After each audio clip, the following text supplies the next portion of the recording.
I recently posted a video going over my general first impressions of the Protection Warrior on beta for the War Within. I talked about the talent changes, the tier set, and just the overall feeling of the class, but in this video, I want to go a little more in depth with hero talent, so we're going to take a look at the first of the two, Colossus. I'm going to assume you know most of the things about the Protection Warrior, so we're just going to jump right into talking about the hero talent tree and how it works. The big staple of this class is actually a new ability, Demolish. This ability causes you to lash out in a series of strikes, dealing massive damage and causing the Protection Warrior to take 10% less damage during the channel, and it makes them immune to CC and knockbacks. Yes, this is a channeled ability, which definitely caused a lot of discussion in the community, with a lot of players voicing their opinion that the class that is normally very fast-paced would actually get slowed down in their ebb and flow of their combat because of this ability. I have to admit, I originally agreed with this stance, that the ability was actually going to be clunky to use, but once testing actually began a few months ago, that opinion quickly changed. I can't really speak for the DPS counterpart, but for the Protection Warrior, it fits very easily into the rotation, and there are a few components that make this work. First, you can still cast abilities like Shield Block and Ignore Pain during the channel. This, accompanied with the DR of the channel, makes you just feel durable.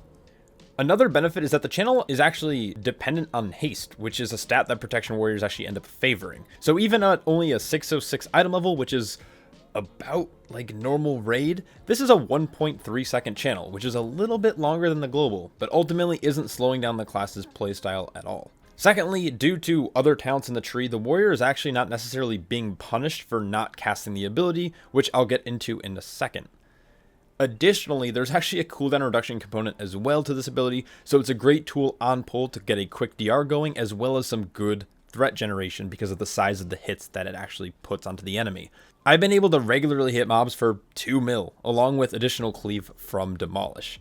So if you're skeptical about this, I wouldn't write it off until you try it, though I understand that it might not be for everyone. Okay, with that out of the way, let's talk through some of these talents that actually build out Demolish as an ability, and then I'll talk about like the other tertiary effects that we're getting from the left and right hand side. So all of the bonuses that amplify Demolish are going to go right down the center of the tree.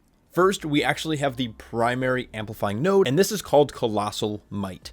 This ability grants a buff which actually stacks up to 5. These stacks are generated in 3 ways, either by casting Shield Slam, casting Execute, or when Revenge hits 3 or more targets. Each stack of this buff will cause Demolish to do an additional 10% more damage per stack. Pretty straightforward. You will always have 5 or more stacks of Colossal Might on every single cast of Demolish after you begin combat, unless you have like a long combat break for some reason, maybe in like a dungeon. The big decision is to either send it on pull when you have low or no stacks, or you just wait until you hit 5 before actually casting it.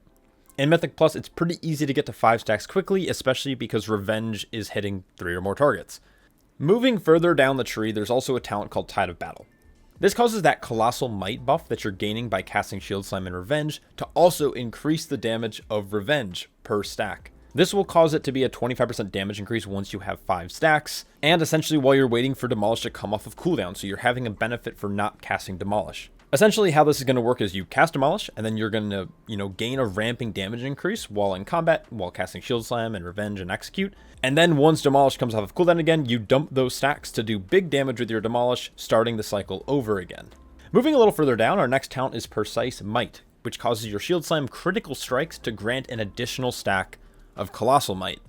This rewards players for building into critical strike just a little bit more than normal. Personally, this does matter more in single target than it does in Mythic Plus or I guess AoE situations.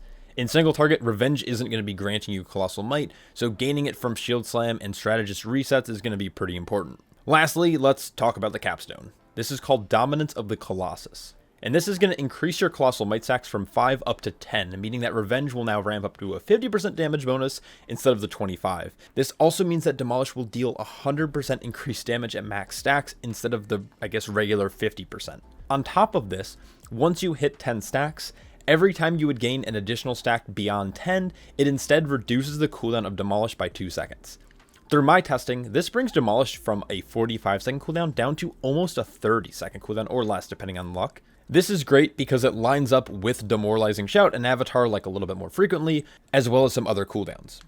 Lastly, Demolish will apply a debuff to all targets that it hits, who will then take more damage from you and deal less damage to you per stack of Demolish.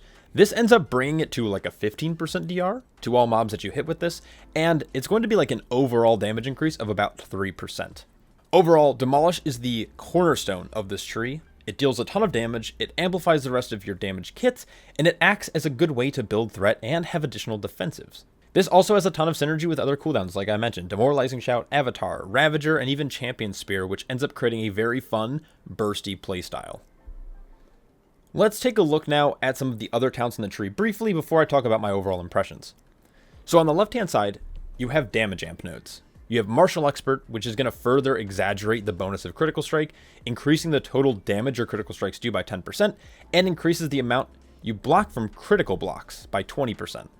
The choice node that precedes then Martial Expert is a choice between Arterial Bleed and One Against Many. Arterial Bleed causes your Colossal Might stacks, that we talked about a little bit earlier, to also amplify per stack your bleeds by 2%. So this is going to total out to 20% total damage increase on both Rend as well as Deep Wounds, while you maintain 10 stacks. One Against Many is a little more straightforward, increasing Shockwave and Revenge damage by 5% per target hit, up to 5.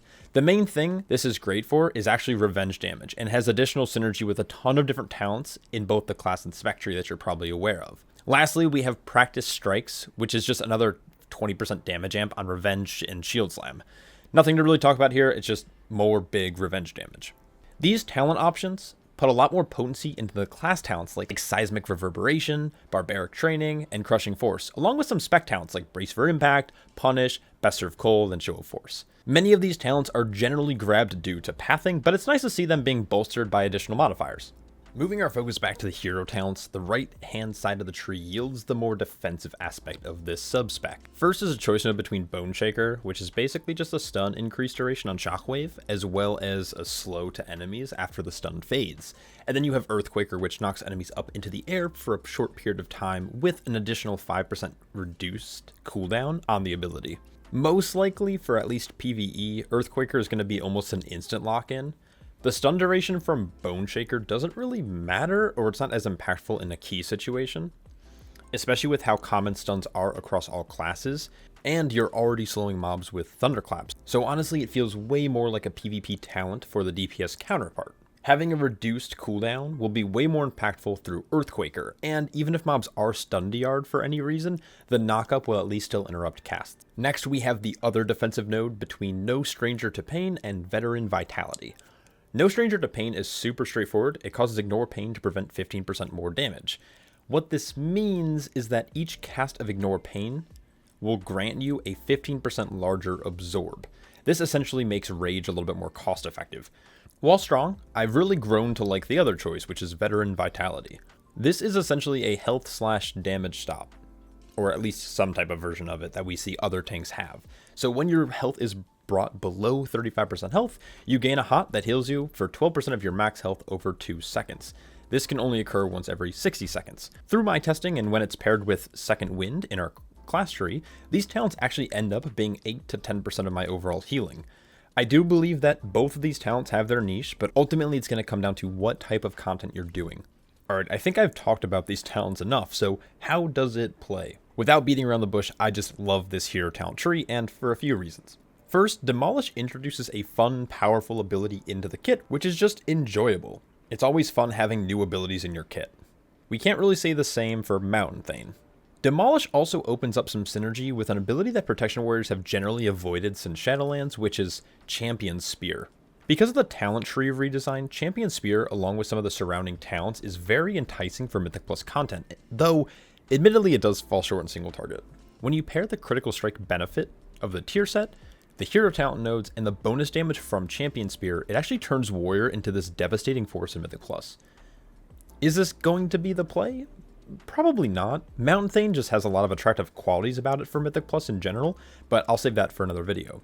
Anyways, when Demolish is not active, Revenge starts really packing a punch, and the additional cooldown reduction creates a very dynamic playstyle, which is just, again, fun.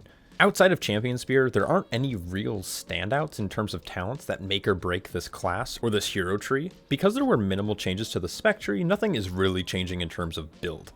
But overall, there's this very cool dynamic playstyle where you're using Demolish, you're ramping up your damage, and then you're dumping those big stacks of Demolish into your enemies. Then when you start pairing this with things like Ravager and Champion Spear and Avatar and Demoralizing Shout, you just start really pounding your foes into the ground.